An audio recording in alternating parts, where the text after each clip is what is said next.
قیام اللیل، تہجد کی نماز۔ چنانچہ جو لوگ چاہتے ہیں کہ اللہ رب العزت سے تعلق ہو، ان کی محبت دل میں ہو، ہم اللہ تعالیٰ کے مقبول بندوں میں شامل ہو جائیں، ان کو چاہیے کہ رات کے آخری پہر میں چند رکعت نفل اللہ کے حضور ضرور پڑھا کریں۔ اللہ تعالیٰ فرماتے ہیں والذین یبیتون لربہم سجدا وقیاما۔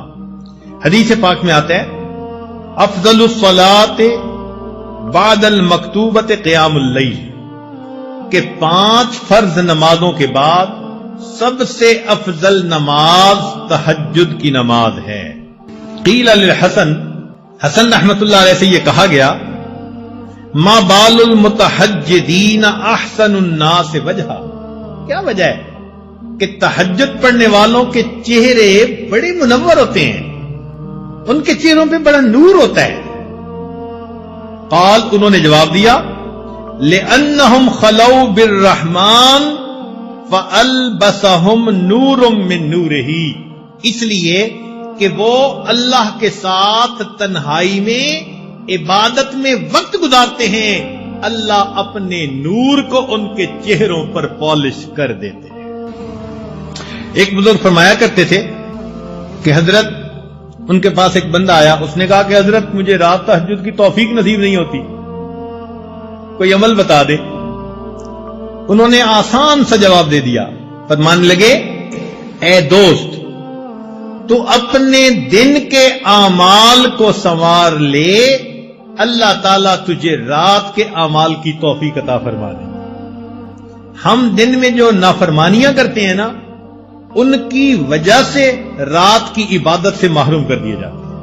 فقال لا تعصہ بالنہار، تو دن میں اللہ کی نافرمانی نہ کر، وَهُوَ يُقِيمَكَ بَيْنَ يَدَيْهِ بِاللَّيْلِ، تو دن میں اس کی نافرمانی نہ کر، وہ تجھے رات میں قیام کی توفیق عطا فرما دے۔ یروی عن سفیان ثوری،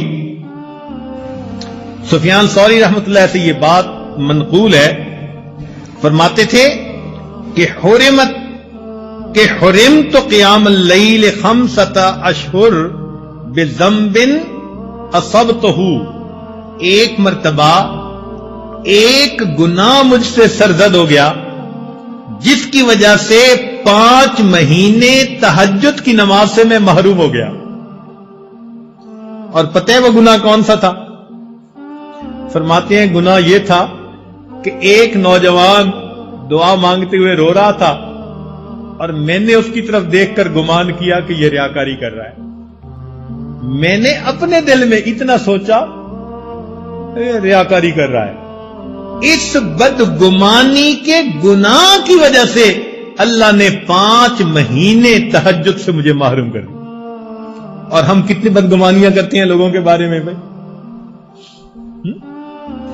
ہر کسی سے بدگمان الا ماشاء اللہ، پھر کہتے ہیں جی تہجد نہیں ملتی۔ اور پھر بعض دوست تو ایسے ہیں جو بڑے مطمئن ہوتے ہیں، اور جی ہم سارا دن مدرسے میں قرآن پڑھاتے ہیں، حدیث پڑھاتے ہیں، رات تہجد نہ پڑھی تو کیا ہوا، ثواب تو مل ہی جاتا ہے۔ تو بھئی صحابہ کرام سارا دن سبزیاں بیچتے تھے، جو وہ رات کو تہجد کا اتنا اہتمام کرتے تھے، وہ کیا کرتے تھے؟ وہ بھی تو سارا دن دین کے کام میں لگے رہتے تھے نا،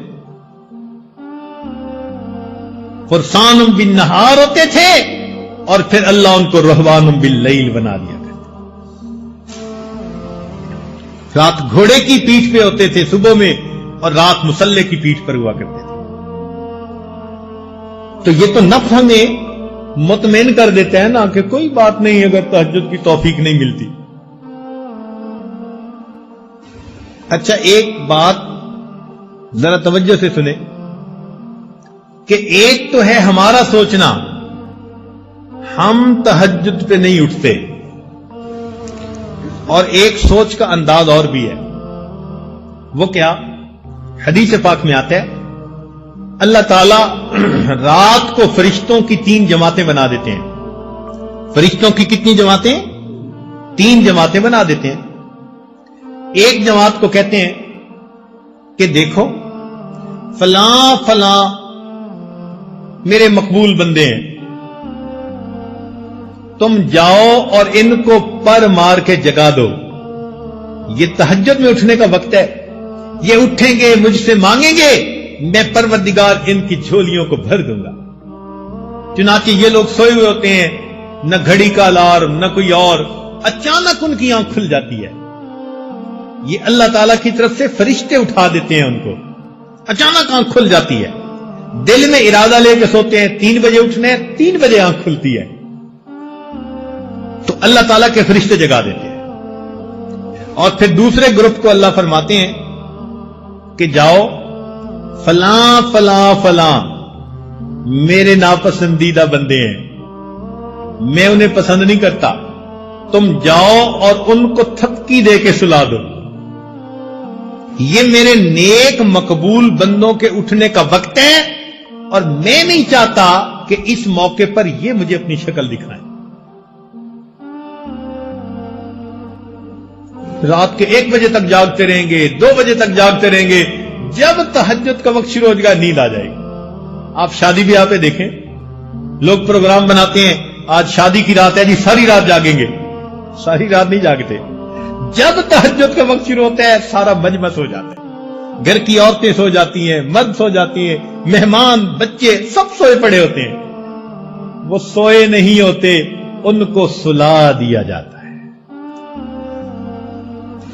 تو یوں بھی تو ہم سوچ سکتے ہیں نا کہ ہم تہجد نہیں پڑھتے، نہیں، شاید ہم سے کوئی ایسا گناہ ہوتا ہے، اللہ تعالیٰ اس برکت والے وقت میں ہماری شکل دیکھنا پسند ہی نہیں کرتا۔